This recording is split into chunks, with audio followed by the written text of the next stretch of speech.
Hello students, good morning everyone. আজকে আমরা organic compounds containing nitrogen এই চ্যাপ্টারে নাইট্রোবেঞ্জিনের সেকেন্ড পার্ট শুরু করব। তো প্রিভিয়াস ক্লাসে আমরা নাইট্রোবেঞ্জিন প্রিপারেশান অ্যান্ড নাইট্রোবেঞ্জিনের রিডাকশান ডিটেলস পড়েছিলাম। তো আজকে আমরা নাইট্রোবেঞ্জিনের ring oriented reaction, that is first electrophilic substitution reaction করব।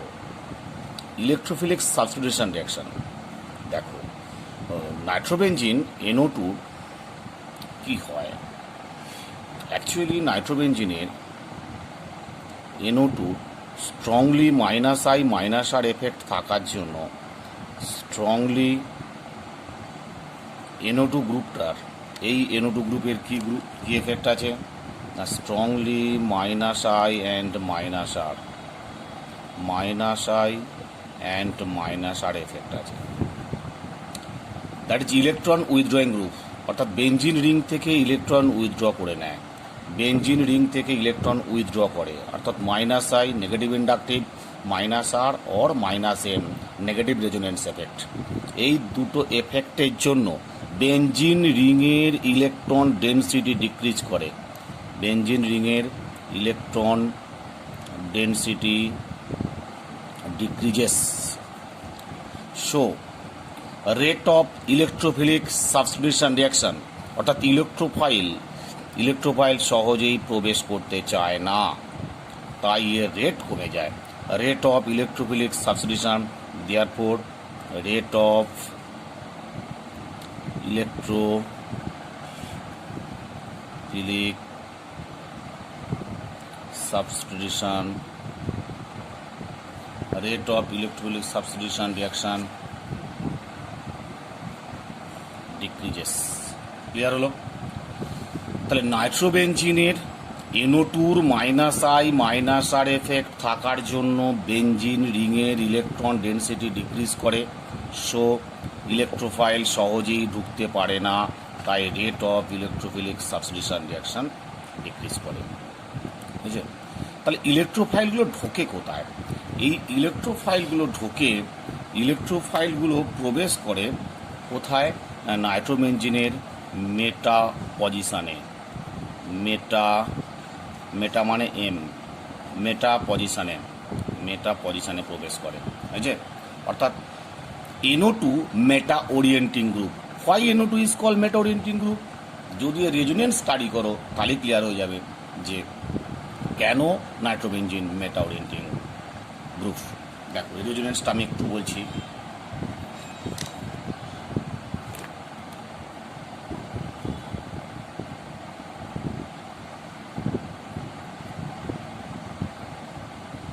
N ডাবল বন্ড ও কোঅর্ডিনেট বন্ড, ঠিক আছে?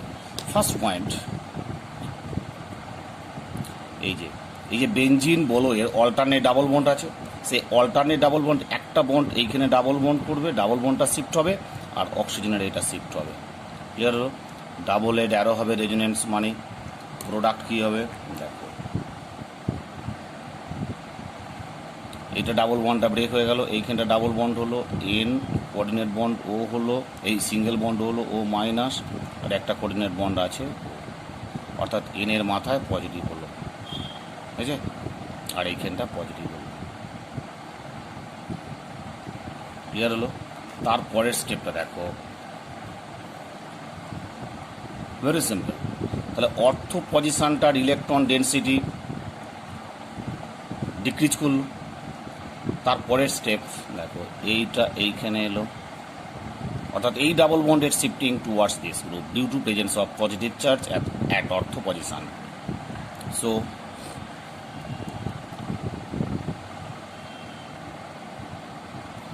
প্যারা পজিশনটায় পজিটিভ হলো,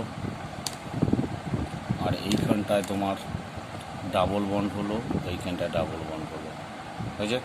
আর এখানটা double bond N positive, single bond O negative, আর এখানটা কোঅর্ডিনেট বন্ড একটা O আছে, ঠিক আছে? তাহলে দেখো এখানে এটা স্ট্রাকচার 1, এটা স্ট্রাকচার 2, এটা স্ট্রাকচার 3।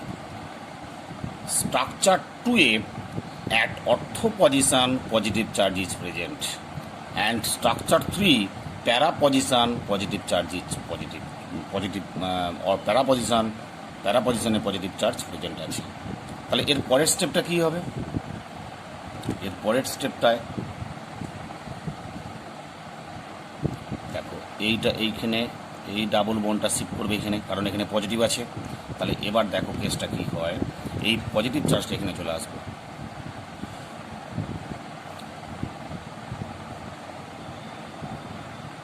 এইখানটা পজিটিভ চার্জ চলে এলো, ঠিক আছে? তাহলে ডাবল বন্ড এখানে একটা, এটা double bond N, single bond O minus, এইখানটা এলো কোঅর্ডিনেট বন্ড ও, আর এটা পজিটিভ চার্জ। তাহলে এখানে দেখতে স্ট্রাকচার 4এও তাই, স্ট্রাকচার 4ও আরেকটা অর্থ অবস্থানে পজিশনে পজিটিভ চার্জ ক্যারি করলো।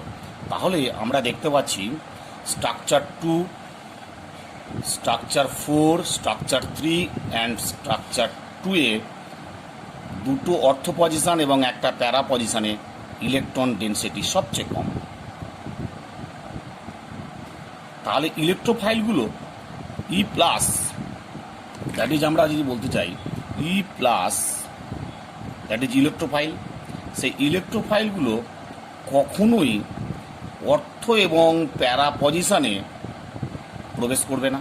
তাহলে কোথায় করবে না, ইলেকট্রোফাইল সবসময় ইলেকট্রন রিচ এরিয়ায় ইন্ট্রোডিউস করবে। তাহলে ইলেকট্রন রিচ এরিয়া কোনটা? দেখো অর্থ, প্যারা আর একটা অর্থ, এখানে ইলেকট্রন ডেনসিটি সবচেয়ে কম। তাহলে ইলেকট্রন ডেনসিটি বেশি কোথায়? এই মেটা, অর্থাৎ electron rich part, here electron rich part, electrophile enters at electron rich part, electron rich part কোথায়? দ্যাট ইজ মেটা পজিশন, ঠিক আছে? অর্থাৎ ইলেকট্রন রিচ পার্ট কোনটা? মেটা পজিশন। ক্লিয়ার হলো? তাহলে নাইট্রোবেনজিনের রেজোনেন্স স্টাডি করে আমরা যেটা পেলাম যে অর্থ অ্যান্ড প্যারা পজিশনগুলো ইলেকট্রন ডেফিসিয়েন্ট এরিয়া, অর্থাৎ ইলেকট্রন ডেনসিটি সবচেয়ে কম, আর মেটা পজিশনগুলো ইলেকট্রন রিচ পার্ট। অর্থাৎ ইলেকট্রোফাইল ই প্লাস কী আছে? ধরো ই প্লাসের মধ্যে এখানে কী হতে পারে? NO2 প্লাস হতে পারে, Cl প্লাস হতে পারে, ঠিক আছে? ডিফারেন্ট টাইপ অফ ইলেকট্রোফাইল, এই Cl plus, different type of positive charge নাইট্রোবেনজিনের মেটা পজিশনে ঢুকতে পারে, ঠিক আছে?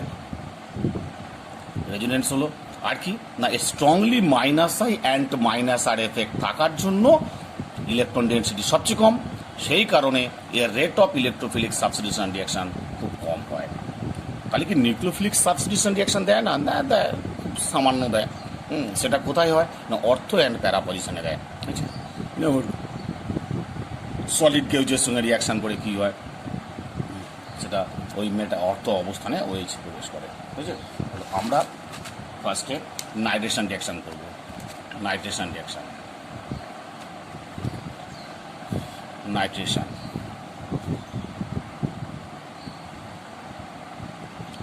তাহলে নাইট্রোবেনজিনের নাইট্রেশন একটা ইলেকট্রোফিলিক সাবস্টিটিউশন রিয়াকশন, ঠিক আছে?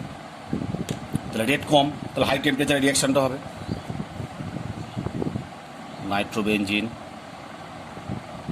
নাইট্রোবেনজিনে নাইট্রেশন করবো আমরা কনসেন্ট্রেট সালফুরিক অ্যাসিড বা fuming, sulphuric acid, F for fuming, nitric acid plus fuming sulphuric acid, আর হচ্ছে temperature 100 degree Celsius, near about 90 থেকে 100 ডিগ্রি সেলসিয়াস টেম্পারেচারে কী হবে না, মেটা পজিশনে একটা NO2 গ্রুপ ঢুকবে,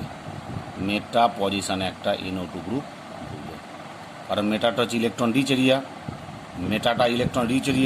এখানে NO2 প্লাস হচ্ছে ইলেকট্রোফাইল, তো মেটা পজিশনে কী হবে, যে মেটা পজিশনে ঢুকবে, অর্থাৎ এইচের জায়গায় একটা NO2 প্লাস ঢুকলো, ঠিক আছে? হাই টেম্পারেচার কেন? হাই টেম্পারেচার নেওয়ার কারণ হচ্ছে যে nitrobenzene electrophilic reaction electrophilic substitution রিয়াকশানের রেটটা খুব কম, অর্থাৎ বেনজিন বলয়ের ইলেকট্রন ডেন্সিটি কমে গেছে, তাই রেটটাকে বাড়ানোর জন্য হাই টেম্পারেচার করা হলো। ক্লিয়ার? এবার আসবো আমরা ক্লোরিনেশন। এবার আমরা আসবো ক্লোরিনেশন। এবার আসবো আমরা ক্লোরিনেশন।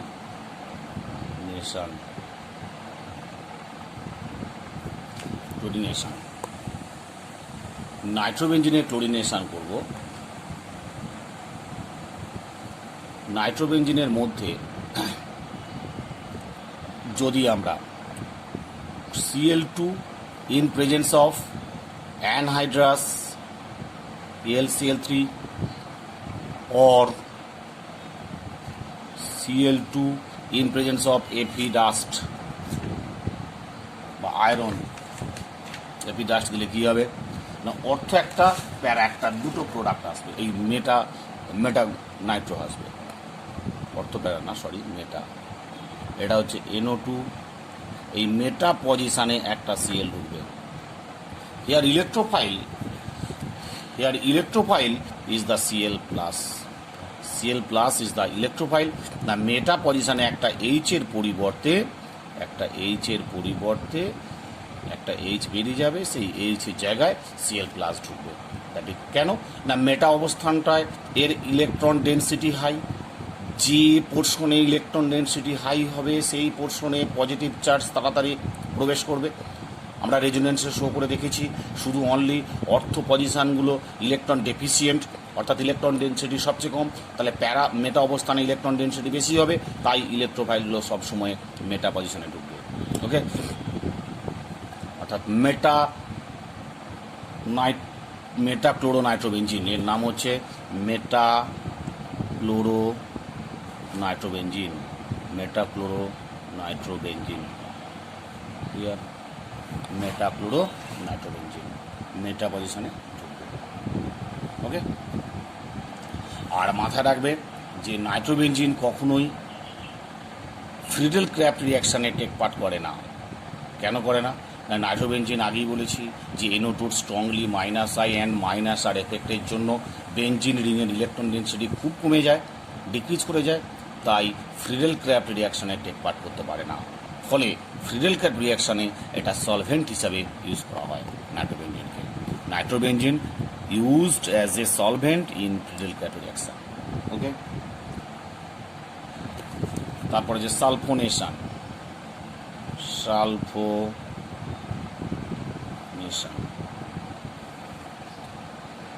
নাইট্রোবেনজিনে যদি আমরা কনসেন্ট্রেট সালফিউরিক অ্যাসিড দিই in presence of high temperature, নাইট্রোবেনজিনে যদি আমরা সালফিউরিক অ্যাসিড দিই, that is fuming sulphuric acid, fuming F for fuming sulphuric acid, high temperature heat দিলে কী হবে না মেটা পজিশনে একটা SO3H গ্রুপ ঢুকবে, এটা হচ্ছে NO2, হচ্ছে SO3H, ঠিক আছে? অর্থাৎ মেটা নাইট্রোবেনজিন সালফোনিক অ্যাসিড, মেটা নাইট্রোবেনজিন সালফোনিক অ্যাসিড, মেটা নাইট্রোবেনজিন সালফোনিক অ্যাসিড, মেটা নাইট্রোবেনজিন সালফোনিক অ্যাসিড, ঠিক আছে? প্লাস সাইড প্রোডাক্ট হবে HCl, এখানেও তাই হবে ব্লাড সাইজ প্রোডাক্ট HCl। অর্থাৎ নাইট্রেশনই করো, ক্লোরিনেশনই করো আর সালফোনেশনই করো, সবসময় মেটা পজিশনে একটা ইলেকট্রোফাইল প্রবেশ করবে। এখানে ইলেকট্রোফাইলটা হচ্ছে SO3H positive, that is electrophile. This type of reaction electrophilic substitution reaction. Okay, last যেটা একটা করবো যেটা nucleophilic substitution reaction, nucleophilic substitution reaction. দেখো নাইট্রোবেনজিনের নিউক্লিওফিলিক সাবস্টিটিউশনটা নিউক্লিওফাইল প্রবেশ করবে কোথায়? তাহলে অর্থর প্যারা। কেন? অর্থ এবং প্যারা পজিশনে ইলেকট্রন ডেনসিটি সবচেয়ে কম, তাহলে ওই নাইট্রোবেনজিনের NO2 অর্থো অ্যান্ড প্যারা পজিশানে ইলেকট্রন ডেনসিটি সবচেয়ে কম, তাই নিউক্লিওফাইল সবসময় অর্থো অ্যান্ড প্যারা অবস্থানে প্রবেশ করে। ইলেকট্রোফাইল যদি মেটাতে ঢুকে তাহলে নিউক্লিওফাইল কোথায় ঢুকবে? অর্থো অ্যান্ড প্যারা। তবে রিয়াকশান খুব কম, নিউক্লিও সাবস্টিটিউশন রিয়াকশান। একটা solid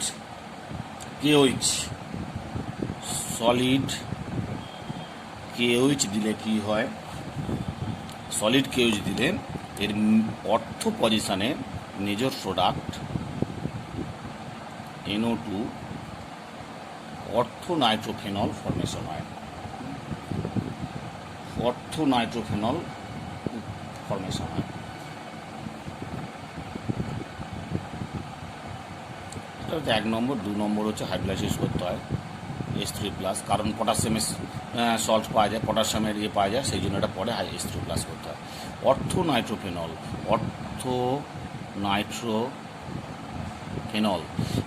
নাইট্রোফেনলটা most stable major product due to formation of intramolecular hydrogen bonding হয় বলে মোস্ট স্টেবল হয়। এবার হচ্ছে test of nitro group. Test of nitro group, অর্থাৎ নাইট্রো গ্রুপের আমরা টেস্ট করবো কীভাবে? ফার্স্ট টেস্ট হচ্ছে Mulliken Barker test. First point হচ্ছে মুলিকেন বার্কার টেস্ট। খুব important, very very important Mulliken Barker test. তো অ্যারোমেটিক নাইট্রো কম্পাউন্ডের test very very important Mulliken Barker test. তো মুলিকেন একজন সায়েন্টিস্ট, তিনি নাইট্রো গ্রুপের ফার্স্ট টেস্ট অবজার্ভ করেছিলেন। কীভাবে করেছিলেন না, প্রথমে নাইট্রোবেনজিনকে উনি কী করলেন দেখো। অ্যাট ফার্স্ট নাইট্রোবেনজিনকে নিউট্রাল মিডিয়ামে উনি নিউট্রাল মিডিয়ামে রিডাকশান করলেন। নিউট্রাল মিডিয়ামে কি না, zinc plus ammonium chloride 50% ethanol plus heat. অর্থাৎ নাইট্রোবেনজিনকে নিউট্রাল মিডিয়ামে রিডাকশান করে প্রোডাক্ট কি পেলেন? প্রোডাক্ট পেলেন ফিনাইল হাইড্রক্সিল অ্যামিন NHOH। এর নাম কি হলো? Phenyl hydroxyl amine. বুঝছে? তাহলে নাইট্রোবেনজিনকে ফার্স্টে নিউট্রাল মিডিয়ামে রিডাকশান করে ফিনাইল হাইড্রক্সিল অ্যামিন পেলেন। এই ফিনাইল হাইড্রক্সিল অ্যামিনকে যদি সেকেন্ডলি আমরা টোলেন্স রিয়েজেন্ট দিই। What is Tollens reagent?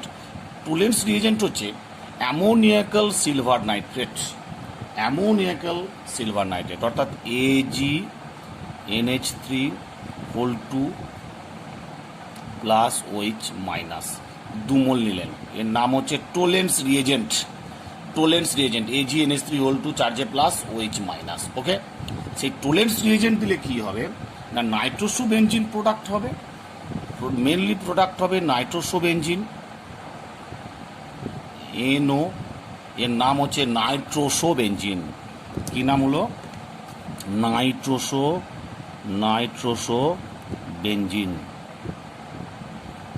নাইট্রোসোবেনজিন plus silver mirror,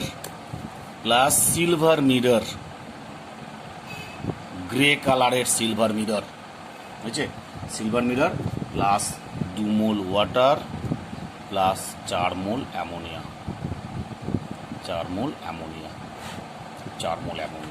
এই silver mirror very very important. বুঝছে? অর্থাৎ সিলভার মিররটার জন্য কনফার্ম টেস্ট পেয়ে গেলে আমরা। যদি কম্পাউন্ডটা NO2 থাকে, আমি বলতে চাইছি যদি এই কম্পাউন্ডের মধ্যে NO2 গ্রুপ থাকে তবে এটা ফিনাইল হাইড্রক্সিল অ্যামিন হবে। ফিনাইল হাইড্রক্সিল অ্যামিনে যদি আমরা টোলেন্স রিয়েজেন্ট দিই তবেই এটা সিলভার মিরর পাওয়া যাবে। অর্থাৎ সিলভার মিরর যদি থাকে তাহলে compound must contain NO2 group. অর্থাৎ NO2 গ্রুপের কনফার্ম টেস্ট হলো মুলিকেন বার্কার টেস্ট, যেখানে আমরা সিলভার মিরর পাবো। বুঝছে? যদি এই কম্পাউন্ডের মধ্যে কোনো if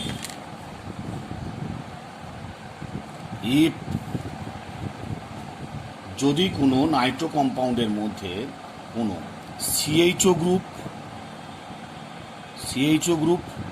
or alpha hydroxy keto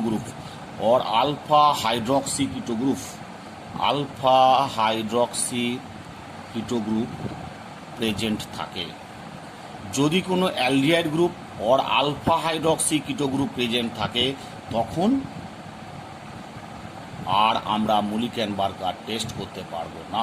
কেন না, CHO group or alpha hydroxy keto group Tollens বিকারকের সঙ্গে ডিরেক্ট বিক্রিয়া করে যায়, তখন আর নাইট্রো গ্রুপের সঙ্গে বিক্রিয়া হয় না।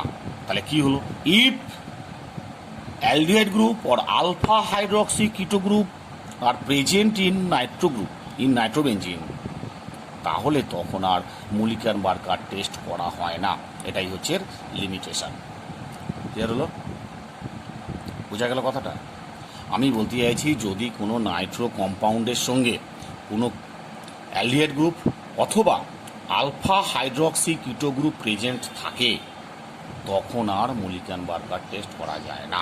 কেন করা যায় না? দেখো, না করার কারণ হচ্ছে, যদি আর সিএইচও অর্থাৎ বেনজিন রিংয়ে সিএইচও গ্রুপ থাকে, তাহলে এতে যদি আমরা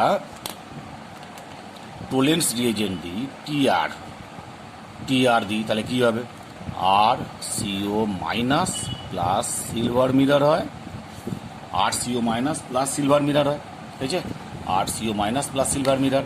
আবার যদি R CH OH C double bond O R dot অর্থাৎ alpha hydroxy keto group present থাকে, এতে যদি আমরা টোলেন্স রিয়েজেন্ট দিই, তাহলে কি হবে, তাহলে প্রোডাক্ট হয়ে যাবে R CO C double bond O R dot plus silver mirror.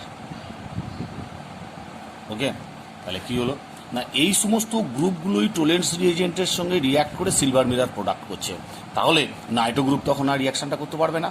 সেই কারণেই আমরা এই গ্রুপগুলো প্রেজেন্ট থাকলে কখনোই আমরা মুলিকেনবার্গার টেস্ট করব না। ক্লিয়ার?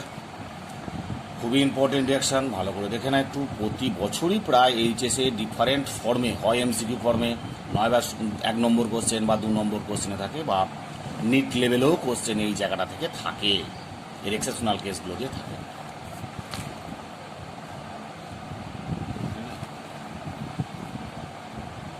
একটু ভালো করে দেখো, তাহলে বুঝতে পারবে, খুব ইম্পর্টেন্ট। এরপর আর একটা টেস্ট আছে, যেটা খুব ইম্পর্টেন্ট একটা টেস্ট, অ্যাজোডাই টেস্ট করে করবো আমরা। দেখো, অ্যাজোডাই টেস্ট,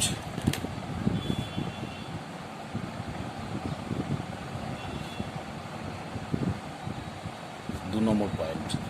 এই অ্যাজোডাই টেস্টটা কি? প্রথমে আমরা নাইট্রোবেনজিনকে রিডাকশন করব in presence of SN plus HCl দিয়ে। প্রথম স্টেপ হবে, আমরা নাইট্রোবেনজিনকে রিডাকশন করব in presence of SN plus HCl. 6H লাগে, তা রিডাকশান করলে প্রোডাক্ট কী হয়, NH2 হবে। তাহলে nitrobenzene convert to aniline. First step হলো nitrobenzene is convert to aniline. Second step, এই অ্যানিলিনকে আমরা ডায়াজোটাইজড করবো, অর্থাৎ ডায়াজো রিয়াকশান করবো। ডায়াজো রিয়াকশানের টেকনিক কি না, NaNO2 প্লাস HCl, আর হচ্ছে 0 ডিগ্রি থেকে 5 ডিগ্রি সেলসিয়াস টেম্পারেচার, লো টেম্পারেচারে রাখা হয়, 0 থেকে 5 ডিগ্রি সেলসিয়াস।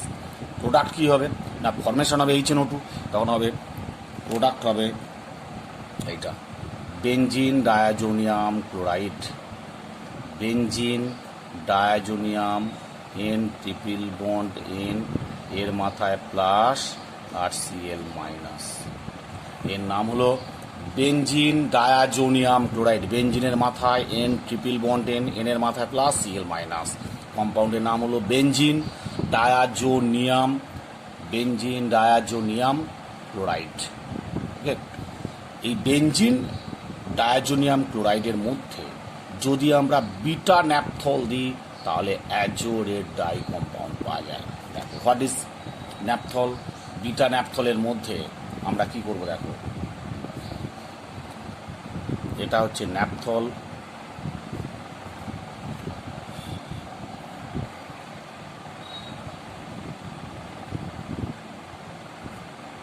এটা হচ্ছে ন্যাপথল। এই কম্পাউন্ডটার নাম হচ্ছে ন্যাপথল, NaPTHOL, ন্যাপথল। এই ন্যাপথলের মধ্যে যদি সোডিয়াম হাইড্রক্সাইড আমরা অ্যাড করি, সোডিয়াম হাইড্রক্সাইড অ্যাড করলে কী হবে, এই এইচের জায়গায় একটা এনে ঢুকবে, ঠিক আছে। এখানে আছে সোডিয়াম বিটা ন্যাপথল, অর্থাৎ প্রোডাক্টের নাম হলো সোডিয়াম O-Na+। সোডিয়াম, এটা যে বিটা ন্যাপথল, সরি এটা যে শুধু ন্যাপথল নয়, বিটা ন্যাপথল, বিটা ন্যাপথল, ঠিক আছে। এটার নাম হলো beta naphthol, sodium beta naphthol, এর নাম হলো সোডিয়াম বিটা ন্যাপথল। ক্লিয়ার হয়েছে? Sodium beta naphthol.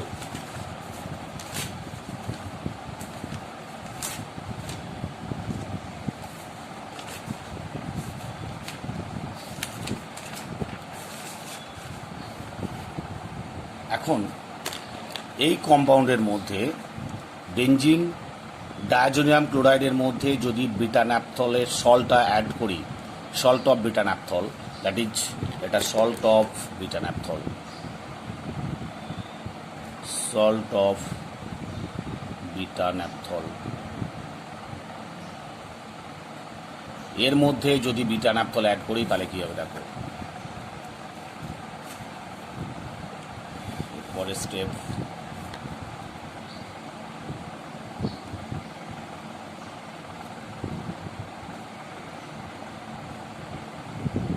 O-Na+, এর মধ্যে আমরা অ্যাড করতে চাইছি বেঞ্জিন ডায়াজোনিয়াম ক্লোরাইড,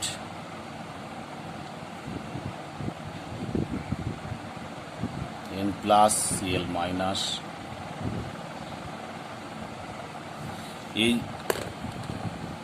এই পজিশানে একটা এইচ আছে, এইচের সঙ্গে এর একটা কাপলিং হবে, এই এইচের সঙ্গে এই সিলের একটা কাপলিং হবে, তার এনসি কাপলিং। এই সি এর এইচ আছে, সি এর সঙ্গে এন এর coupling, that is NC coupling. কাপলিংটার নাম হচ্ছে এনসি কাপলিং, এনসি কাপলিং, অর্থাৎ one type of coupling reaction. তাহলে প্রোডাক্ট কী হবে, দেখো খুব ইম্পর্টেন্ট প্রোডাক্ট,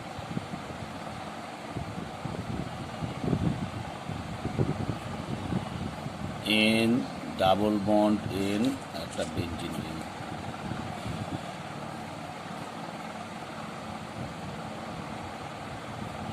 আর এটা O-Na+, বুঝছে, O-Na+।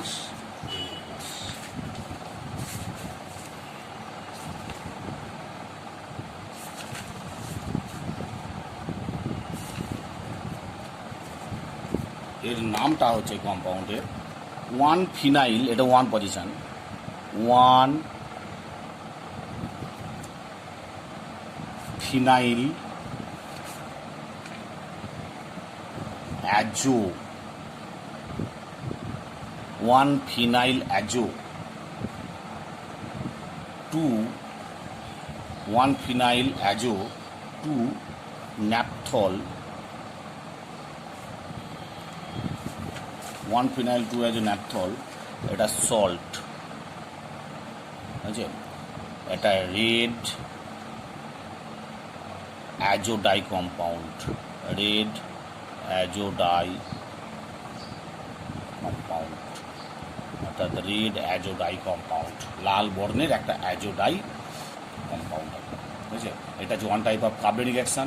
তাহলে কী হলো, প্রথম থেকে দেখো, ফার্স্ট স্টেপ কী হলো না, নাইট্রোবেনজিনকে আমরা রিডাকশান করে অ্যানিলিন পেলাম, অ্যানিলিনের পর বেনজিন ডায়াজোনিয়াম ক্লোরাইড পেলাম, হয়েছে।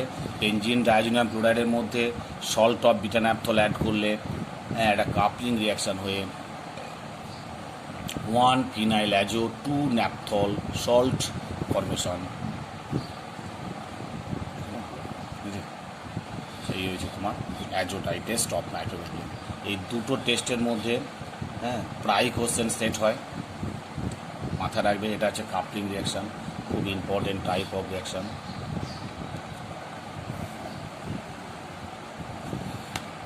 দেখো অ্যাজোডাই কম্পাউন্ড, এখানে নাইট্রোবেঞ্জিন কমপ্লিট। নাইট্রোবেঞ্জিনের সবচেয়ে ইম্পর্টেন্ট হচ্ছে নাইট্রোজেনের রিডাকশানগুলো আর হচ্ছে নাইট্রোজেনের টেস্টগুলো। দুটো টেস্ট বললাম, একটা হচ্ছে মুলিকান-বার্কার টেস্ট আর একটা হচ্ছে অ্যাজোডাই টেস্ট। অ্যাজোডাই টেস্ট আর মুলিকান-বার্কার টেস্ট। এরপরে আমরা আসবো অ্যামিনস। অ্যামিনের ক্ষেত্রে আমরা কিছু আজকে স্টার্টিংটা জাস্ট করে দেবো।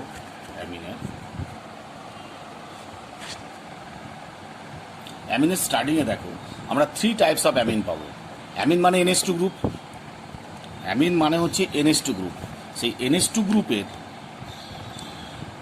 3টে টাইপ আছে, 3টে class. 1 degree amine, 2 degree amine অর্থাৎ প্রাইমারি অ্যামিন, 2 ডিগ্রি অ্যামিন আর হচ্ছে 3 ডিগ্রি অ্যামিন। হয়েছে প্রাইমারি অ্যামিন और 1 ডিগ্রি অ্যামিন और 3 ডিগ্রি অ্যামিন। আচ্ছা দেখো আমরা প্রাইমারি অ্যামিন কোনগুলো? মিথাইল অ্যামিন CH3NH2, যে কম্পাউন্ডের মধ্যে NH সঙ্গে দুটো মিনিমাম হাইড্রোজেন থাকতেই হবে প্রাইমারি অ্যামিনে, CH3NH2 और ethyl amine CH3CH2NH2 ethyl amine, और সাইক্লোহেক্সাইল অ্যামিন, और হচ্ছে isobutyl amine, that is isobutyl amine 1 degree amine. 1 degree amine কেন না? দুটো মিনিমাম H থাকতেই হবে আর একটা নাইট্রোজেন লোন পেয়ার থাকবেই। তাহলে এরা হচ্ছে সব হচ্ছে 1 ডিগ্রি অ্যামিন। ওকে, CH3CH, CH3CH2NH2 অর্থাৎ নাইট্রোজেনের সঙ্গে মিনিমাম যদি দুটো হাইড্রোজেন থাকে তখন তারা হচ্ছে 1 degree amine. Clear? 1 degree amine হলো। সে অ্যারোমেটিক হোক, আর একটা অ্যারোমেটিক অ্যামিন আছে aniline. Aniline is the 1 degree amine, NH2। বুঝছে? ক্লিয়ার হলো? তাহলে সেকেন্ডারি অ্যামিন দেখো এবার।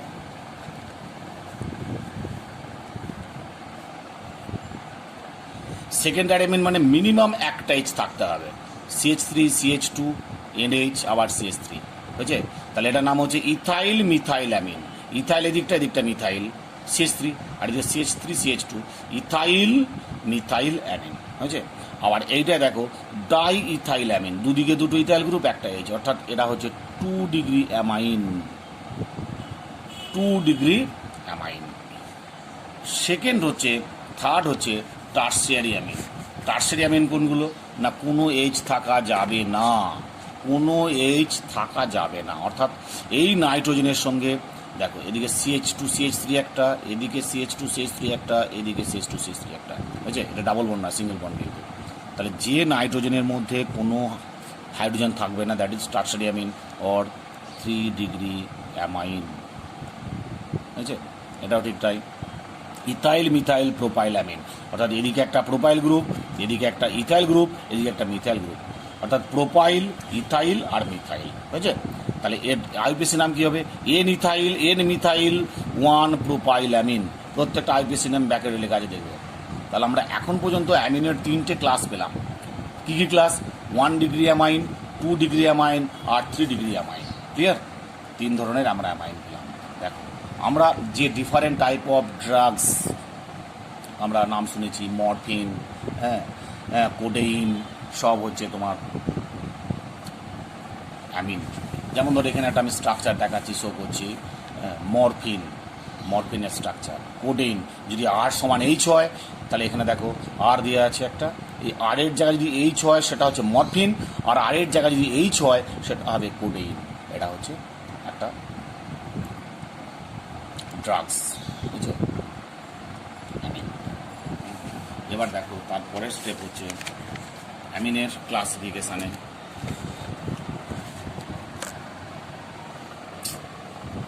এক সেকেন্ড।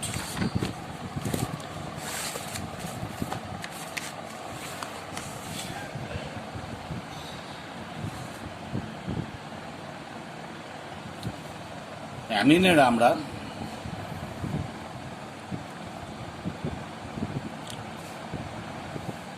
অ্যারাইল অ্যামিনস, অ্যারোমেটিকের ক্ষেত্রে এটা অ্যানিলিন, এটা হচ্ছে এন মিথাইল অ্যানিলিন, হ্যাঁ, অ্যারাইল অ্যামিনস যেগুলো অ্যারোমেটিক অ্যামিন যেগুলো।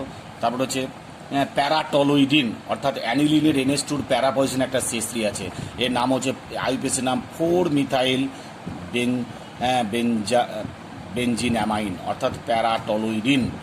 আর ওর প্যারা পজিশনে যদি ও CH3 থাকে তাহলে নাম হচ্ছে প্যারা অ্যানিসিডাইন, অর্থাৎ 4-মিথক্সি বেঞ্জামাইন, বুঝেছে, বেঞ্জিন অ্যামাইন, অর্থাৎ ও CH3, এটা হচ্ছে প্যারা অ্যানিসিডাইন। এবার different type of heterocyclic amine আছে, হেটেরোসাইক্লিক কম্পাউন্ড আছে। হেটেরোসাইক্লিক কম্পাউন্ড কোনগুলো না, রিংয়ের মধ্যে একটা ইনঅর্গানিক নন মেটালস থাকতে হবে, নাইট্রোজেন, সালফার ইত্যাদি। তাহলে নাইট্রোজেন থাকলে আমরা এখানে ধরবো হেটেরোসাইক্লিক অ্যামিনসগুলো। এটা হচ্ছে পাইরোল, এটা হচ্ছে পাইরাজোল। আমরা পাইরাজোল একটা কোশ্চেন দিয়েছিলাম, দেখবে দুটো নাইট্রোজেন ইকুইভ্যালেন্ট নয়, আলাদা আলাদা। এটা হচ্ছে দুটো নাইট্রোজেন আলাদা পাইরাজোলে, ঠিক আছে। ইমাইডোজোলও তাই, দুটো নাইট্রোজেন আলাদা। Indole, different type of heterocyclic amine. Indole, এটা হচ্ছে ইমাইডোজোল, এটা ইনডোল। তারপরে হচ্ছে পিরিডিন, ইম্পর্টেন্ট একটা বেস, হ্যাঁ। পাইরাডাজিন, তারপরে হচ্ছে পাইরামেডিন, ইটিসি। ডিফারেন্ট টাইপ অফ আমরা হেটেরোসাইক্লিক বেস পেলাম, অ্যামিন সেগুলো, ঠিক আছে। এর পরের দিনকে আমরা অ্যামিনের ডিটেলস শুরু করব। আজকে এই পর্যন্তই, ওকে। শেষ পর্যন্ত ক্লাস দেখো, বুঝতে পারবে ঠিকঠাক, ওকে।